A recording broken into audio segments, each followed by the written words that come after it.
In the name of the risen Christ, amen.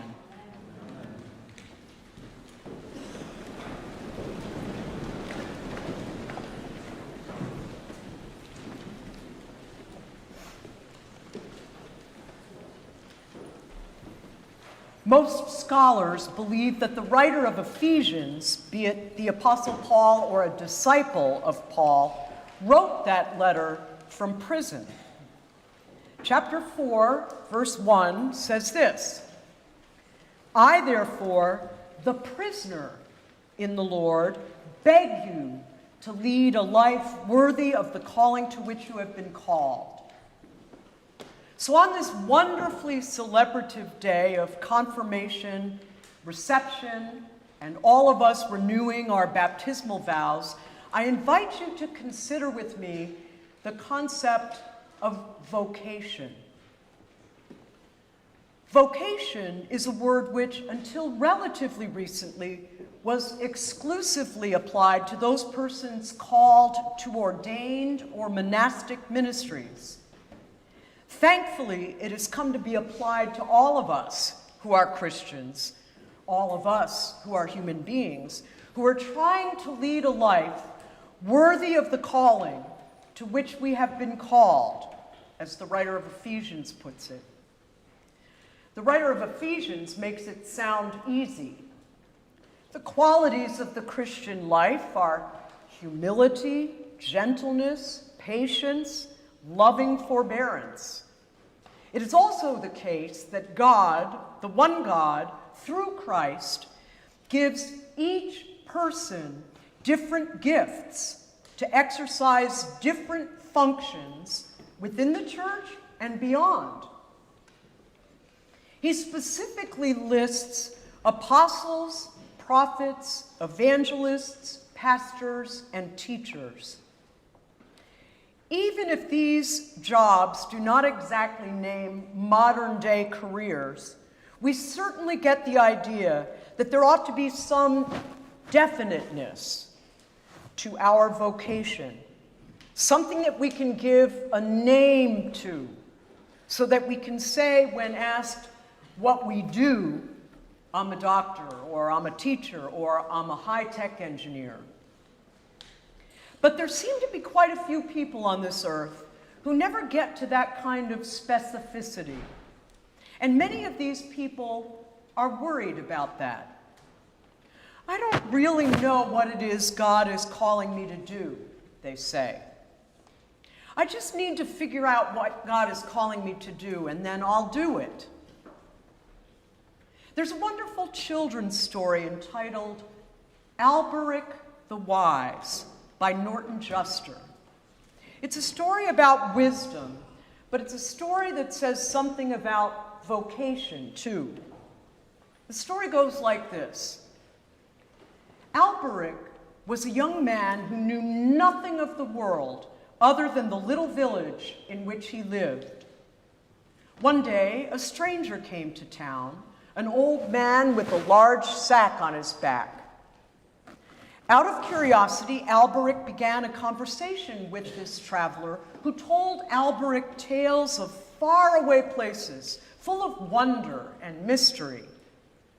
For several days after this encounter with this old man, Alberic could think only of the larger world which lay outside his village. Eventually, the allure of the unknown proved greater than the comfort of the familiar. So he packed his belongings and set out for these faraway places in search of the wisdom they might offer. Before long, he came to a walled city, more grand than anything he had ever imagined. The city was renowned for its manufacture of stained glass.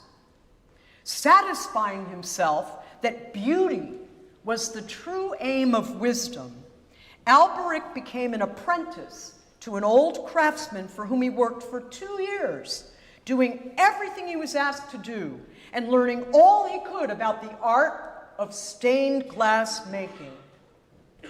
Finally, the day came for Alberic to prove his own skill and show what he had learned. He labored meticulously over his stained glass creation. But alas, the finished product was of inferior quality. He would never be a glassmaker. Alberic moved on from that city to another famous for its stonecutters and masons. Beauty isn't everything, he thought. The true measure of wisdom is utility. I'll do something useful. So again, he set about the task of learning a trade, this time as a stonecutter. But his ability at stone cutting was as lacking as his efforts at making stained glass, and so he moved on to the next town.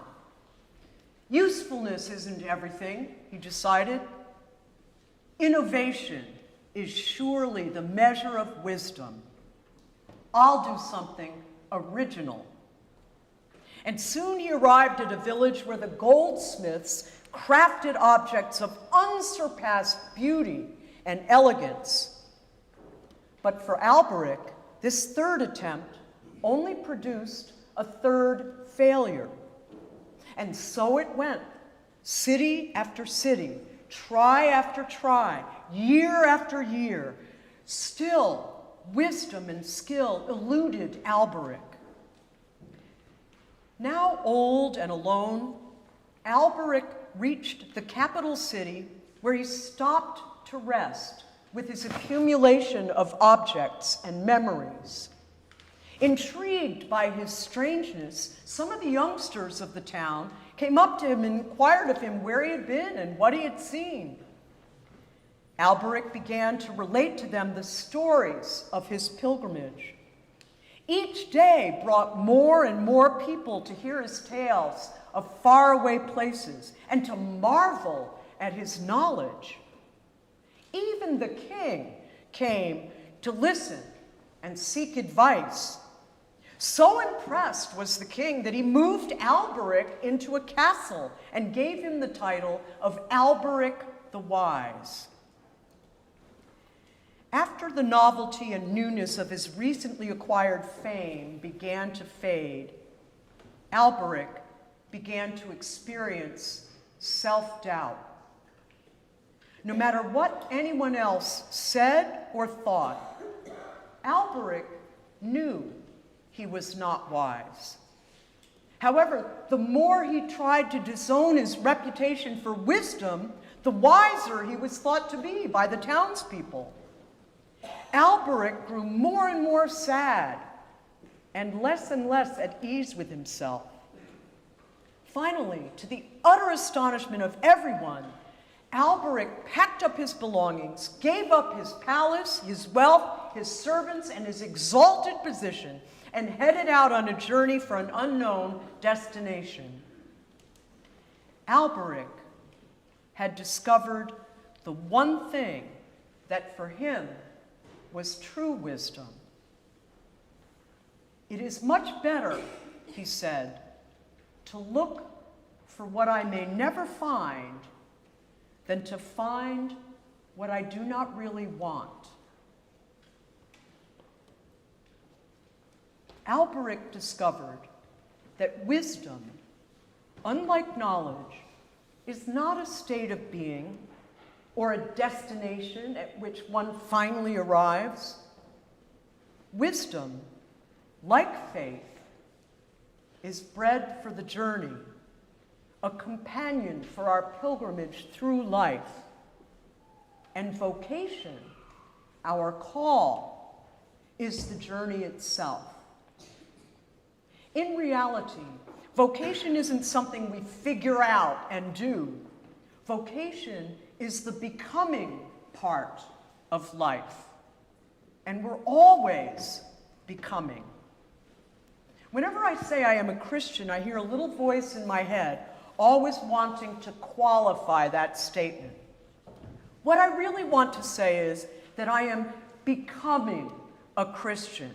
And, God willing, I will be becoming a Christian for the rest of my life's journey.